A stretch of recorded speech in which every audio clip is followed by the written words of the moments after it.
Olá, queridos amigos, queridas amigas, muito boa noite a todos, sejam todos, todas muito bem-vindos, bem-vindas a mais um trabalho de divulgação do Centro Espírita Francisco de Assis. Logo mais, às 20 horas, estaremos discorrendo sobre o tema Justiça das Aflições, ou a Justiça Divina segundo o Espiritismo. Justiça das Aflições é amanhã, pela CEVIC, hoje aqui pelo Francisco. Tema, a Justiça Divina segundo o Espiritismo. A todos muito boa noite. Cristina Barreto, Diana, Tassiana, muito boa noite a todos.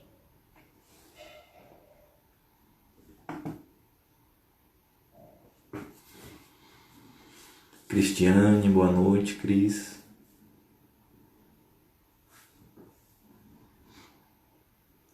Todos conseguem me ouvir e me escutar? Bem?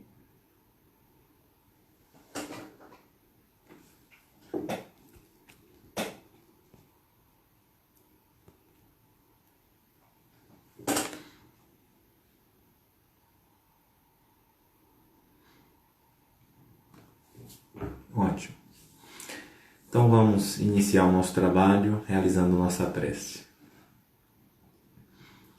Rogando a Jesus, nosso divino amigo, para que esteja conosco em mais esta oportunidade, enviando-nos os mensageiros celestes, para que, entrando em conexão conosco, possamos criar ambiente propício para as reflexões em torno da mensagem espírita, que restaura o cristianismo em sua pureza, trazendo assim alento aos nossos corações. Tu que nos conheces profundamente, Jesus, auxilia-nos. Tu que conheces as nossas fraquezas, as nossas limitações, auxilia-nos, mestre amigo, a superá-las, a domá-las, transformando-nos a cada dia em pessoas melhores.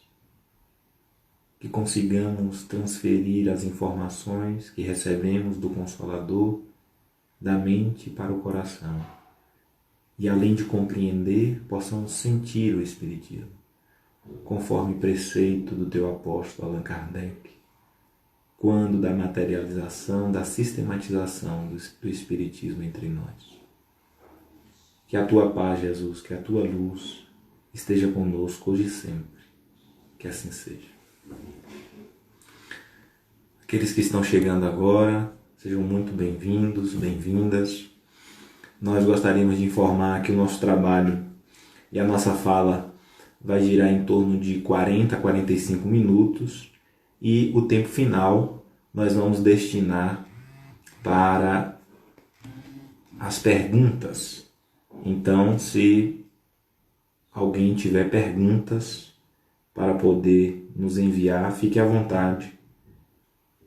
Pode enviar aí nos comentários que nós vamos estar respondendo no final.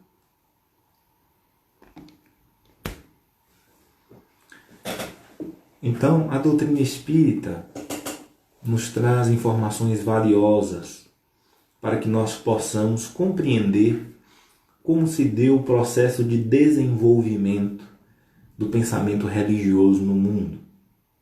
Sabemos que antes da vinda de Moisés e do desenvolvimento do cumprimento do povo hebreu na sua missão de divulgar o Deus único, nós éramos povos predominantemente politeístas. E nos afirmam os espíritos de que quando nós avançamos no pensamento religioso para a ideia do Deus único, nós realizamos um progresso significativo no aspecto religioso. Emmanuel, no livro A Caminho da Luz, vai registrar de que povos foram exilados do sistema de Capela, uma série de espíritos que não acompanharam o progresso desse sistema, desse planeta no sistema de Capela, e que receberam por acréscimo de misericórdia divina, a oportunidade de reencarnarem-se na Terra, recebendo de Jesus esta missão de contribuírem com um mundo que ainda era primitivo, a Terra, e com as dificuldades que esses espíritos encontrariam aqui, conseguiriam trabalhar as suas questões íntimas e com o conhecimento que traziam desse sistema planetário, poderiam assim contribuir com o progresso daqui. Uma grande lei de solidariedade. E Emmanuel, no livro A Caminho da Luz, vai registrar que deste processo migratório de espíritos, 4 grandes povos deram início na Terra, surgiram na Terra. O povo hebreu, as castas da Índia, os arianos e os egípcios. E que, de todos esses povos, os hebreus eram os que possuíam maior crença em Deus. E Emmanuel vai dizer, se grande era a crença em Deus, grande também era o orgulho de casta. Então era um povo extremamente orgulhoso e exclusivista.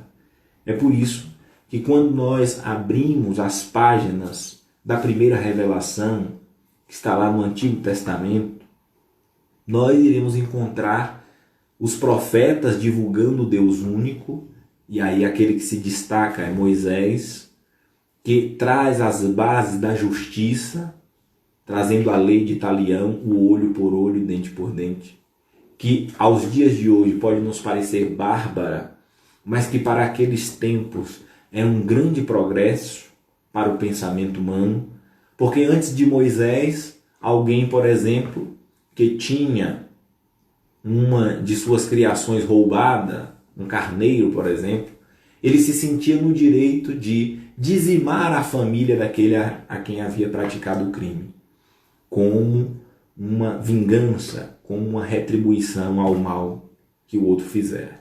Então Moisés traz a ideia do olho por olho, dente por dente. Então a vingança, o revide na medida do ato praticado. Então nós iremos encontrar um Deus que se assemelhava muito mais a uma criatura do que ao ser supremo do universo. Nós percebemos a expressão Jeová, o Deus dos exércitos, ou Javé, o Deus dos exércitos, que não era o Deus de todas as nações, era um Deus de Israel. Se nós abrirmos as páginas do Antigo Testamento, iremos encontrar diversas referências a esse Deus, o Deus de Israel, o Deus da tribo de Judá. Então, corroborando assim com a fala do benfeitor Emmanuel de que os hebreus, apesar da grande crença em Deus, eles tinham este orgulho exclusivista de raça, como se Deus fosse o Deus apenas do povo considerado eleito. Nós sabemos que após esta primeira fase da revelação divina, ou primeira revelação da lei de Deus, com Moisés, nós temos uma segunda fase, na qual Jesus nos apresenta um Deus que é um pouco diferente ou significativamente diferente da visão de Deus que nós tínhamos com Moisés.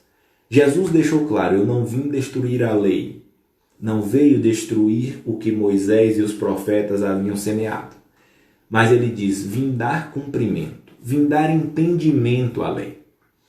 E Jesus supera a ideia do juiz inflexível, do Deus que na tradição judaica se realizavam ofertas, se realizavam sacrifícios para acalmar a ira desse Deus. Jesus nos fala de um Pai e fala do Pai Nosso. Nos dias de hoje pode nos faltar a compreensão do quão revolucionário ou do quão revolucionária foram estas palavras de Jesus, o Pai Nosso. Porque dizer a um judeu ortodoxo de que Deus é o Pai Nosso seria dizer que todos nós somos irmãos. E dizer isso em meio a um povo orgulhoso e exclusivista, que cultuava o Deus de Israel e não o Deus de todas as nações, foi algo revolucionário. Por isso Jesus, por isso e outras tantas coisas, Jesus incomodou tanto. Jesus nos falou deste Pai que nos ama, não mais do juiz implacável, mas do Pai que ama, que nos educa. Do Pai que nos cerca de cuidados. E nos falou desse Pai com uma amorosidade, com uma grandeza em comum. Muitos se esforçam para colocar Jesus no mesmo patamar dos outros profetas, colocando-o como sendo mais um profeta que se insurgiu em Jerusalém. Mas nós podemos refletir de que Jesus foi diferente de todos os demais. Porque muitos falaram de Deus, mas nenhum falou de Deus com tamanha intimidade como Jesus falou. O Mestre nos falou desse Pai. E se nós fôssemos criaturas um pouco mais amadurecidas, de consciência um pouco mais despertas, nós teríamos cultuado este Pai, teríamos amado e interagido de maneira confiante com este Pai, conforme Jesus nos recomenda observar os pássaros do céu, os lírios dos campos, mostrando-nos de que esse Pai nos cerca de cuidados, e que cerca de cuidados pássaros, os lírios, com maior cuidado não nos cercaria, nos adverte Jesus, dizendo-nos, ó homens de pouca fé. Mas Jesus sabia que nós não compreenderíamos a sua mensagem com profundidade. E é por isso que ele diz, eu não vos deixarei órfãos. Dia virá que vos enviarei o Paracleto, o Consolador, o advogado, que vos fará recordar de tudo que eu disse e vos falará sobre toda a verdade, a fim de que permaneça convosco até o fim dos tempos. Jesus nos fala, portanto, de um Consolador que viria recordar o que ele disse. Se este Consolador vem recordar é porque nós esqueceríamos a mensagem de Jesus e ele de antemão já sabia. E falar sobre as coisas que não poderiam ser ditas. Nós percebemos historicamente que o cristianismo mantém a sua pulcritude durante 300 anos. E nos diz a literatura que mais de 1 milhão de pessoas morreram em nome de Jesus. Mas após esses 300 anos, quando Roma declara o cristianismo como religião oficial, de perseguidos os cristãos passam a ser perseguidores. E nós temos uma total inversão de valores. Jesus, que é o símbolo da paz, passa a sua mensagem a servir de base para o fomento de atos ignóbeis, para o fomento de guerras, derramamento de sangue, de crimes. Hajam vista as Santas Cruzadas, o Tribunal da Santa Inquisição, onde foram desenvolvidas as técnicas mais cruéis de tortura. Todos esses atos cometidos em nome de Jesus. E o Deus Pai que ele vier anunciar, com as tradições, mais especificamente da patrística da Igreja Católica, volta a ser o Deus implacável que os judeus cultuavam. Volta a ser aquele Deus que nós teríamos de ter uma relação de temor. E aí, na patrística da Igreja Católica, com a patrística da Igreja Católica, surgem as expressões penas eternas. Surge a figura do demônio, do diabo, com aquelas expressões horrendas, e que seria esta criatura que se opunha ao bem e que viveria solto, tentando os filhos de Deus para os aprisionar, se conseguisse, eternamente no inferno. E então, nós conseguimos compreender a nossa dificuldade enquanto humanidade de compreendermos a palavra de Jesus, mas ele prometeu este Consolador, que viria resgatar a pulcritude da sua doutrina. O Espiritismo surge no século XIX, e superando o paradigma, porque até Allan Kardec nós nos questionávamos quem é Deus. Alimentávamos a ideia de um Deus antropomórfico, de um Deus homem. E o Espiritismo surge e, através do trabalho incomparável de Allan Kardec, conjuntamente com os espíritos superiores, o codificador questiona então: que é Deus? E os espíritos respondem: Deus é a inteligência suprema, a causa primeira de todas as coisas. Os espíritos vão nos dizer que nós não temos capacidade, no atual estágio evolutivo, de compreendermos em profundidade a Deus. Falta-nos o sentido, mas que esta frase, esta afirmativa dos espíritos nos dá um norte. A causa primeira de todas as coisas. A causa incausada. A inteligência suprema do universo. Mais adiante, vamos falar do espírito na questão 76, quando Kardec questiona o que são os espíritos com E maiúscula. E os espíritos dizem: são os seres inteligentes da criação. E nós percebemos qual a nossa semelhança com este Deus. Porque nas Escrituras, no Antigo Testamento, em uma interpretação literal, está registrado que Deus nos criou à sua imagem e semelhança. E nós logo concluímos que seria a imagem física do corpo. E criamos aquele arquétipo do velho de barba branca, como está tão belamente pintada por Michelangelo na Capela Sistina. O Espiritismo rompe com este paradigma do Deus antropomórfico e nos traz o Pai de que nos falou Jesus. Não mais o juiz implacável e inflexível, que fazia com que muitos se declarassem ateus. No livro Procuradores de Deus, Hermínio Corrêa de Miranda afirma que muitos que se dizem ateus não refutam o Deus, a ideia de Deus em si, mas refutam o Deus teológico. E nos diz Hermínio, estes são muito coerentes com a linha de raciocínio que traz. Porque nós compreendemos que esta visão do Deus implacável serviu para atender os nossos anseios quando um pouco mais imaturos nós éramos. Porque a psicologia do medo ainda reverberava em nós. Ainda surtia algum efeito em nós. Mas um tanto quanto mais amadurecidos, com a consciência mais desperta, esse Deus já não fez mais sentido.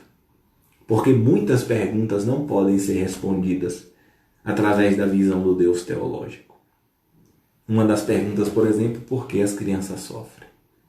Os teólogos nos dizem, nós temos uma única existência e a partir desta única existência, o nosso destino estará fadado ou a um céu de ociosidade e contemplação ou a um inferno de padecimentos eternos, segundo as tradições da patrística da Igreja de Roma. E nós nos questionamos, o homem atual se questiona onde a grandeza deste Deus, onde o amor, onde a justiça deste Deus que destina uma criatura eternamente para pagar pelos erros que tenha cometido em uma única existência, por mais longa que possa ser essa existência. Seria justo pagar com a eternidade os seus sofrimentos? Onde a justiça, permitindo Deus que um ser que se opõe ao bem viva solto, tentando os seus filhos, para aqueles que cedam aos seus caprichos, às suas tentações, às suas investidas, se aprisionem eternamente em um inferno que, segundo os teólogos, tem um fogo material que não consome as nossas almas. O Espiritismo vem nos trazer informações que nos distanciam do temor a Deus, conforme algumas pessoas certamente questionam a todos nós no nosso dia a dia. Você não teme a Deus, não? E nós espíritas poderemos dizer com muita convicção, não, eu não temo a Deus. Porque a recomendação é amar a Deus e não temer a Deus. Porque nos diz a psicologia, uma relação de temor ela não se sustenta. Porque gera uma angústia constante, gera uma aflição constante. Você não interage com esse Deus, você não se entrega a esse Deus, você não confia, você tem medo e por isso você se submete. O Espiritismo, então, nos ensina a construirmos esta relação, essa interação com Deus de maneira harmônica, de maneira efetiva, de maneira verdadeira. E o Espiritismo nos ajuda a superar esses velhos dogmas que já não atendem aos nossos anseios, trazendo-nos as revelações que Jesus, conforme ele nos dissera, o Espiritismo vem resgatar o que ele disse e falar sobre as coisas que não poderiam ser ditas. Nós, através da mensagem do Consolador, conseguimos, assim, compreender a grandeza dos princípios que o Espiritismo nos revela. A grandeza do princípio da reencarnação, que demonstra para todos nós que não é Deus um ser arbitrário, como nos parece na tradição teológica. Um ser arbitrário que a uns dá uma sorte e a outros outra completamente diferente. Que prefere uns em detrimento a outros.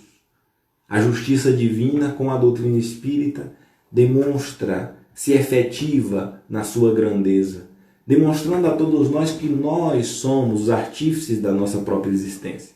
Somos hoje o que fizemos de nós ontem, seremos amanhã o que fizermos de nós hoje. Demonstrando a todos nós que nada nos acontece por obra do acaso, que tudo converge para o bem. Mesmo do mal, Deus consegue extrair o bem. Porque impera em todo o universo leis harmônicas, amorosas, sábias, que conduzem todas as criaturas para o objetivo de nossas existências, que é alcançarmos a plenitude. Eis o destino de todos nós. Alcançarmos a angelitude, para que nos apresentemos como almas iluminadas, que é o destino de todos nós. O Espiritismo, portanto, nos ajuda a superar os velhos dogmas do passado e nos ajuda a sermos inseridos no contexto atual, para compreendermos a vida, para compreendermos a situação atual que enfrentamos, tanto individualmente quanto coletivamente. Entender que em toda parte Deus nos cerca de cuidado e que, portanto, não existem injustiçados. Todos nós sofremos as consequências das nossas próprias escolhas ou do atual estágio evolutivo que nos encontramos. Nenhum de nós em regime de exceção. Por mais que nos pareçam calamitosas algumas situações, por mais que nos pareçam injustas, determinados contextos, nós estamos diante das consequências das nossas próprias escolhas, percebendo que Deus nos faz um convite para que nós possamos contribuir com um mundo melhor através da mudança de todos nós. E quando o Pai nos faz esse convite, dá-nos o exemplo, o modelo e o guia para realizarmos esse empreendimento que é Jesus. A resposta mais curta de O Livro dos Espíritos, quando os Espíritos, na questão 621, Kardec questiona os Espíritos qual o modelo que Deus tem oferecido aos homens, qual o tipo mais perfeito, melhor dizendo, que Deus tem oferecido aos homens para lhes servir de modelo e guia. Em algumas traduções, Jesus, em outras, vede Jesus. Então Jesus é para nós esse modelo para que nós possamos nos colocar diante da vida. É um modelo para que nós possamos buscar essa interação com o Pai, no qual ele diz, eu e o Pai somos um. E que a teologia, interpretando literalmente, afirmou que seria Jesus Deus. Mas em uma outra passagem, vemos o mestre, após um fariseu tentar colocá-lo em situação embaraçosa, iniciar sua fala dizendo, bom mestre, e Jesus o adverte dizendo, por que me chamas bom? Bom só Deus o é. Jesus deixa claro, portanto, que não era Deus, mas é o Cristo, o modelo para que nós possamos buscar esta interação com Deus. E quando ele diz, eu e o Pai somos um, ele estava dizendo de que as suas ações, os seus pensamentos, os seus sentimentos estavam de tamanha forma condizentes com as leis de Deus que o seu pensamento, a sua vontade, as suas ações e os seus sentimentos refletiam essas mesmas leis imutáveis. Eis o nosso desafio.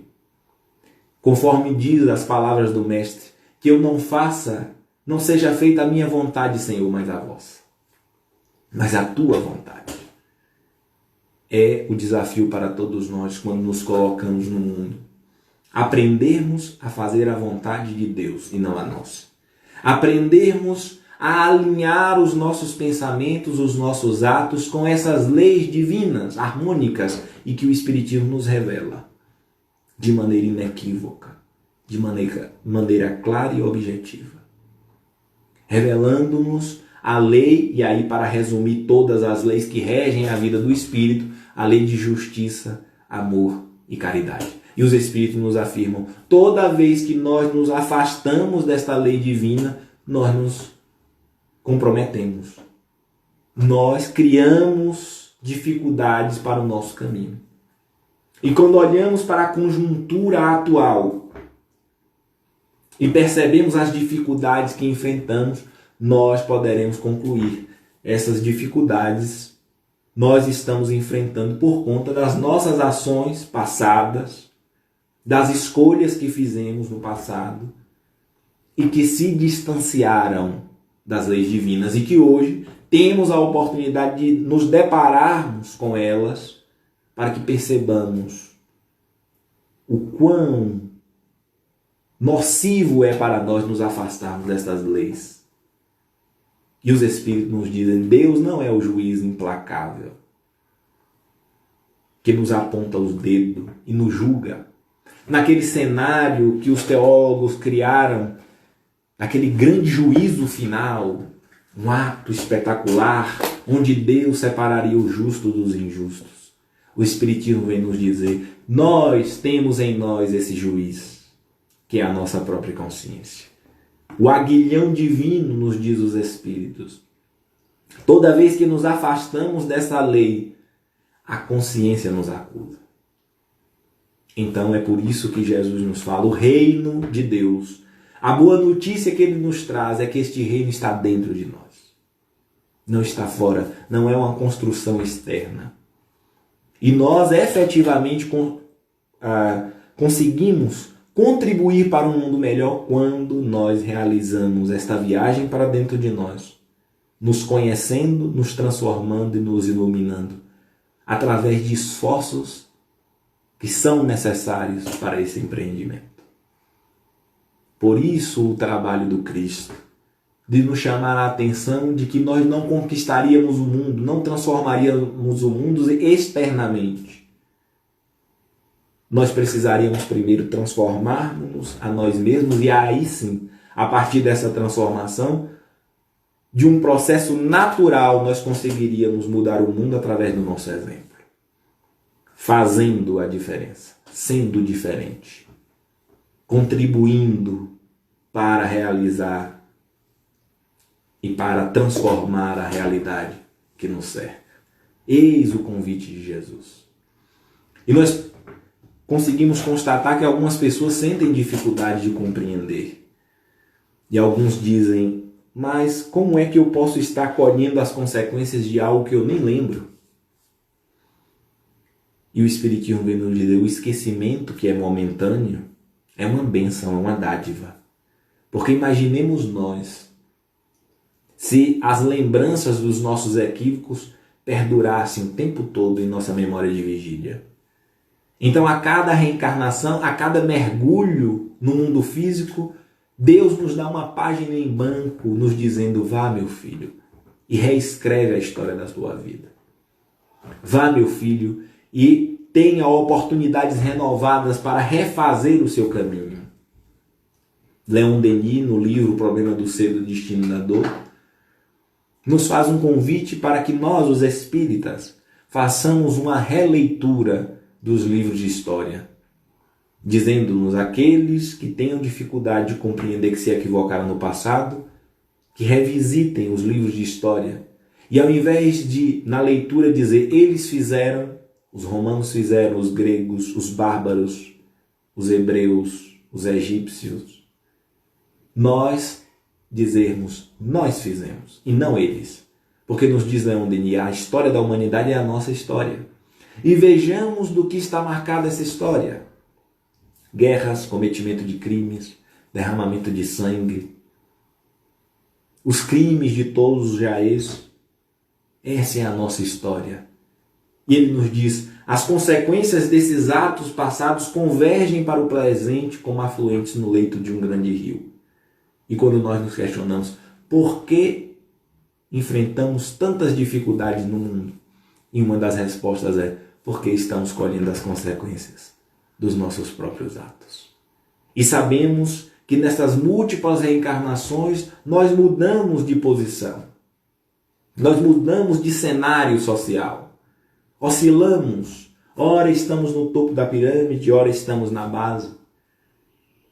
E estatisticamente sabemos que mais de 80% das nossas reencarnações nós estivemos na base da pirâmide. Então, se tem uma coisa que a gente sabe, é ser pobre. É passar por aperto. Porque a maioria das nossas reencarnações foi assim na Terra. Então, precisamos compreender esta nossa realidade espiritual.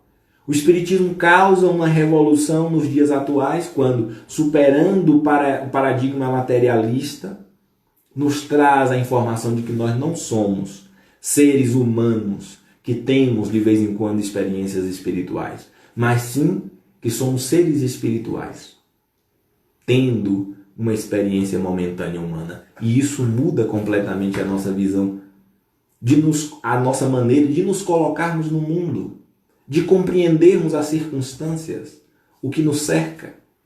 Compreendemos quando Jesus nos fala, não julgueis para não ser julgados. E que nós compreendíamos que esse julgamento, olha, não devo julgar, porque Deus irá me julgar no juízo final. Quando o Espiritismo nos diz que não existe juízo final, esse grande espetáculo, que o juízo final, na verdade, é o julgamento que a nossa própria consciência nos faz ao final de cada processo reencarnatório, esse é o juízo final. Aí nós vamos compreender que quando Jesus diz não julgueis para não ser julgados, e que nós sabemos da realidade espiritual, nós não devemos julgar, e nos dias atuais em que muitas vezes nós, espíritas, nos colocamos de frente de programas sensacionalistas, que, segundo a minha avó, se apertar sai sangue, nós nos colocamos muitas vezes e entramos na onda, recriminando os atos daqueles que cometeram crimes bárbaros, hediondos, e que muitas vezes nós os chamamos de monstros. Olha que absurdo! E vamos entrando nessa onda, e certamente no mundo espiritual podem ter irmãos nos olhando e dizendo, olha quem está falando. Ele que talvez tenha, que somos nós, que talvez tenhamos praticado no passado atos piores.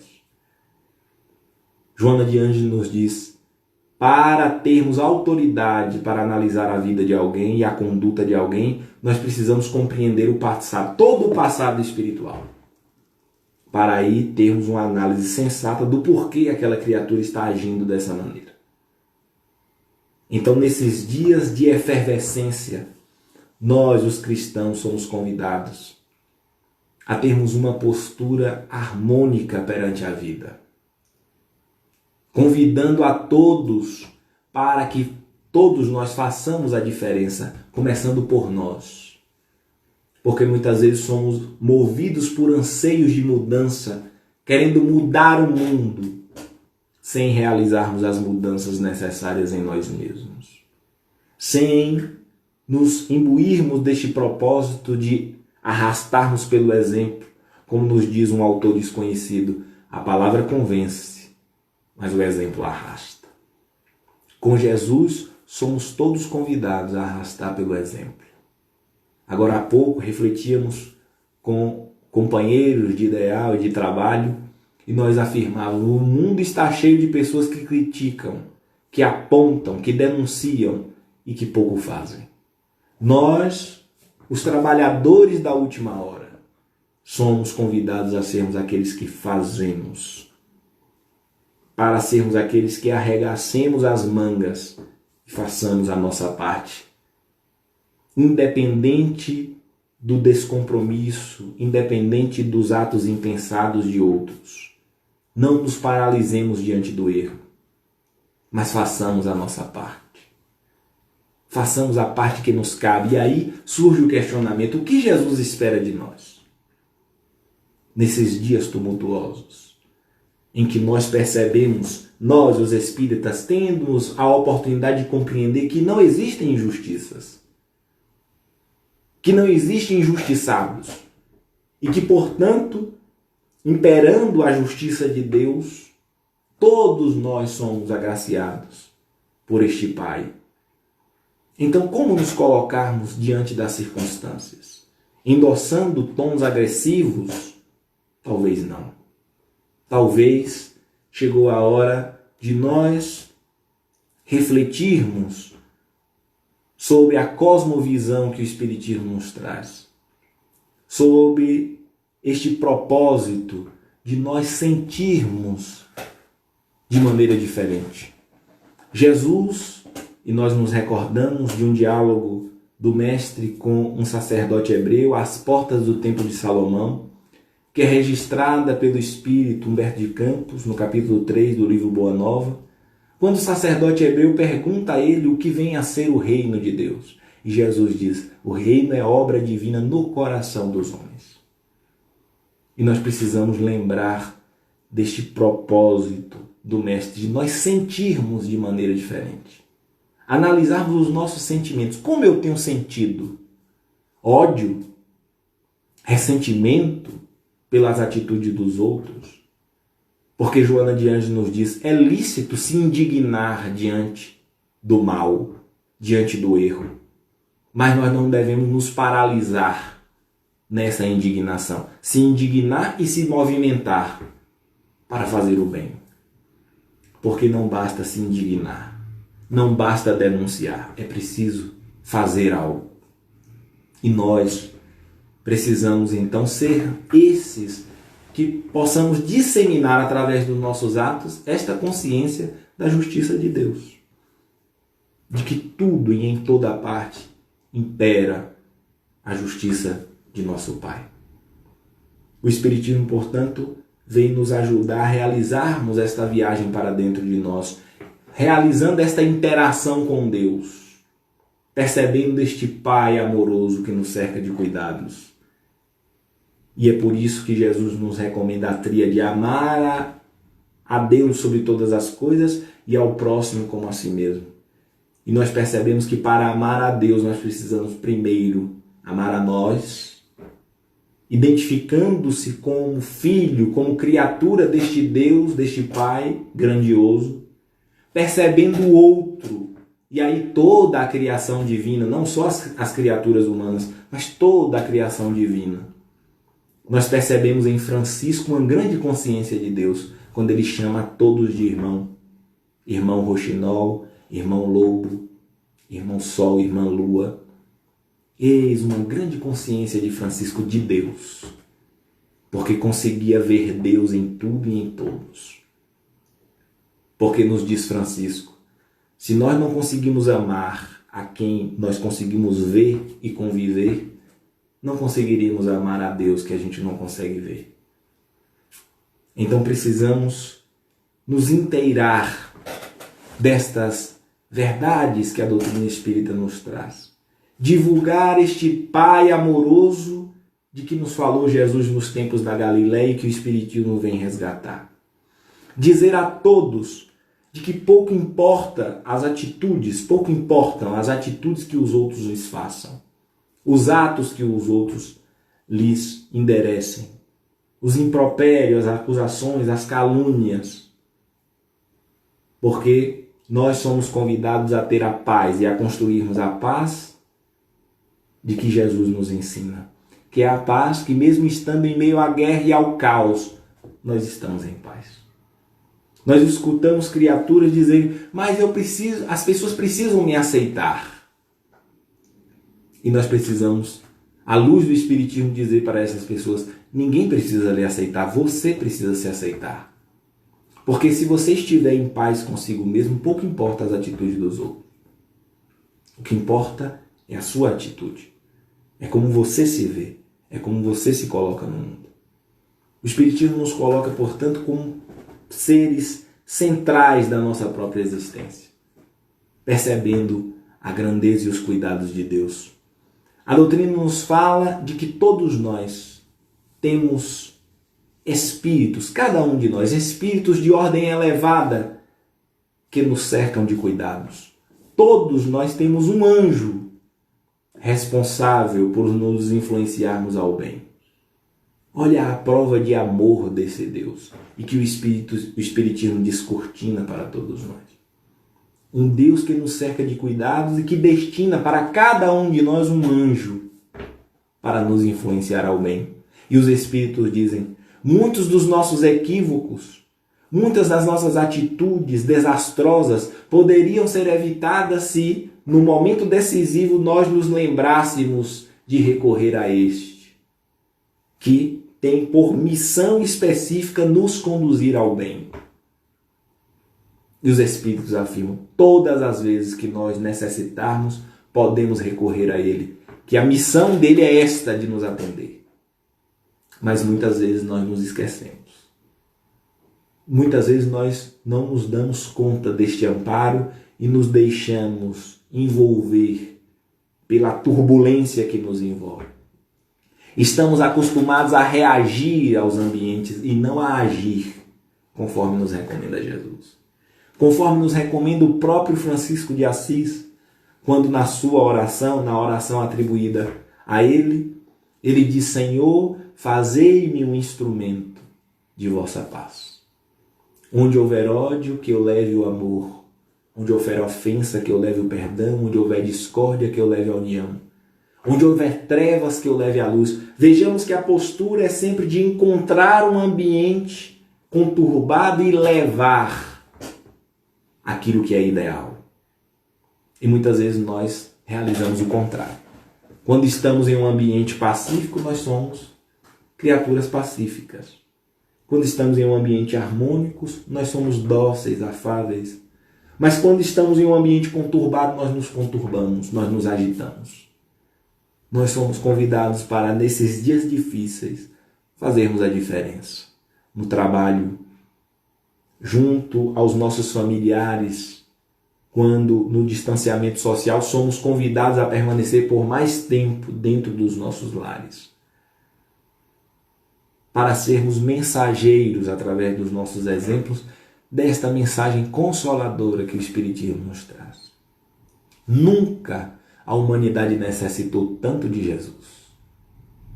Nós estamos vivenciando uma sociedade que visivelmente está adoecida. E não está adoecida porque as massas estão adoecidas. Porque a massa é o resultado do conjunto das criaturas. Os indivíduos estão adoecidos. Por isso as famílias estão desajustadas e a sociedade está desajustada. Jesus espera que nós façamos a nossa parte. E não sou eu, nem os espíritos, nem Marco, que está ouvindo, nem Mateus, que está lá em Itabuna agora nos escutando, nem Murilo, que também está aqui conectado, que irá nos dizer o que nós devemos fazer. Nem o próprio Jesus vai se materializar para dizer o que temos que fazer. O roteiro está em nós, na nossa consciência. O que nós devemos ter é a coragem de silenciar os nossos pensamentos, os nossos sentimentos e ações e ouvir esta voz interna. Criar hábitos que nos dê a condição de ouvir a nossa própria consciência. Eis um roteiro de segurança que a doutrina espírita nos traz. Eis o convite que Jesus nos faz há mais de 20 séculos. Porque assim estaremos em paz, mesmo enfrentando uma pandemia, mesmo diante da dor e do sofrimento, mesmo diante das condições de miserabilidade dos nossos irmãos, estaremos em paz e nos moveremos para modificar aquela realidade. Nos compadecendo da dor, assim como fizeram e fazem os grandes missionários. Estes sim que revolucionam o mundo.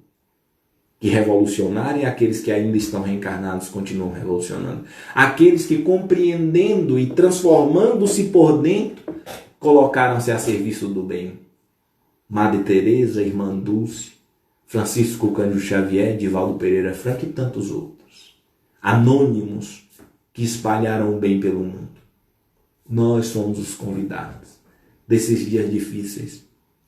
Refletimos que os primeiros cristãos precisavam derramar o sangue, doar as suas vidas físicas para defender a mensagem de Jesus, para que o cristianismo se propagasse da maneira que se propagou. E nos dias de hoje, não nos é exigida do Mestre as nossas vidas físicas, porque ninguém que se disser espírita, católico, protestante, cristão, será apedrejado, decapitado. Mas Jesus espera de nós o sacrifício das nossas vidas fúteis. E cabe a cada um de nós refletir, será que nós temos abrido mão das nossas vidas fúteis? Que nós temos deixado de lado os nossos compromissos que nos impedem muitas vezes de realizarmos um trabalho no bem, seja ele qual for? Nós precisamos refletir o que tem me impedido para contribuir com Cristo. Efetivamente. O que tem me impedido para realizar esta viagem para dentro de mim mesmo? Quais são os hábitos que ainda tenho que me distanciam desta proposta? O Espiritismo nos fala que somos seres multimilenares. E Emmanuel nos afirma, nenhum espírito encarnado na Terra poderá acusar, alegar desconhecimento da fala de Jesus, porque quer encarnado aqui no mundo físico ou quer no mundo espiritual, nos educandários, todos nós já tivemos a oportunidade de ter acesso aos postulados das leis divinas que o cristianismo traz em sua doutrina. Todos nós já ouvimos, em maior e menor grau, a mensagem de Jesus. E o questionamento, a pergunta que não quer calar é: por que nós estamos aqui ainda? 20 séculos de evangelho se passaram. Quem seguiu Jesus já se encontra em outro patamar espiritual, em outro patamar de elevação, de compreensão, em um outro patamar de consciência desperta. Se nós nos encontramos aqui, certamente é porque estivemos distraídos desta proposta de viagem para dentro de nós, que Jesus nos fez. Mas nesta oportunidade, com a doutrina espírita, nós temos a melhor oportunidade de todas. Porque em todas as outras, nós não tivemos informações tão claras como as temos hoje, encarnados, tendo a oportunidade de conhecer a mensagem espírita. Então que nós tenhamos a coragem de fazer o que é necessário, começando por nós mesmos. Construindo esta paz em nós, que nos retirará esta inquietude, porque a inquietude para mudar o externo deflui da falta de mudança interna, porque a gente projeta no outro aquilo que falta de mudança em nós. Percebamos que aqueles que contribuíram para um mundo melhor e que se destacaram nesta missão fazendo o bem eram criaturas serenas que simplesmente faziam. André Luiz Peixinho, presidente da Federação Espírita do Estado da Bahia, nos revelou em uma conversa que, tendo contato com a Irmã Dulce, ela dizia: eu faço o bem porque eu consigo visualizar Deus, perceber Deus nas outras criaturas.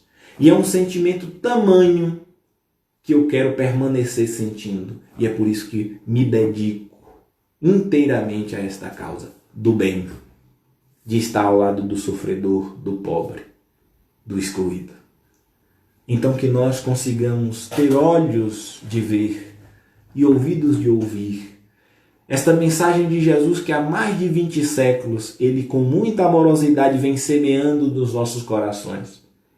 E que esta semente do Evangelho possa encontrar um terreno fértil para poder germinar. Nós gostaríamos de finalizar. Antes de passarmos às perguntas, eu não consegui visualizar nenhuma pergunta que tenham feito. Se alguém conseguiu visualizar, por favor, nos ajude reenviando. Nós gostaríamos de finalizar com um poema que para nós sintetiza a grandeza dos princípios espíritas e demonstra como se encontram ultrapassadas certas ideias como as penas eternas, o fogo do inferno, a existência do diabo e dos seus anjos. Ideias estas tão defendidas por certas doutrinas, mas que o Espiritismo refuta de forma convincente.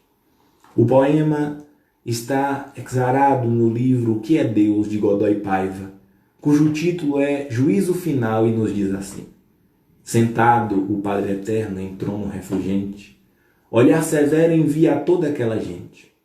Enquanto anjos cantam, outros vão levando ante a figura austera desse venerando as almas, que da tumba emigam assustadas, ante o tribunal solene, majestoso, em que serão julgadas. 2 grupos são formados, um de cada lado. O da direita céu, o da esquerda averno, e Satanás ao canto, o chifre fumegante, espera impaciente, impávido, arrogante a turma para o inferno. Aconchegando o filho, a alma bem-amada, e que na terra fora algo desacisada, uma mulher se chega e a sua prece faz, rogando ao Padre Eterno que poupe do inferno o pobre rapaz.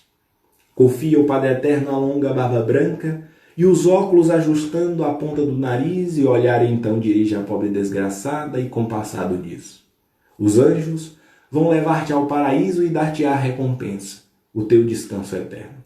Ali desfrutarás felicidades 1000, porém o teu filho mau irá para o inferno. Um anjo toma o moço e o leva a Satanás, e a pobre mãe, ao ver partir o filho, aflita corre atrás.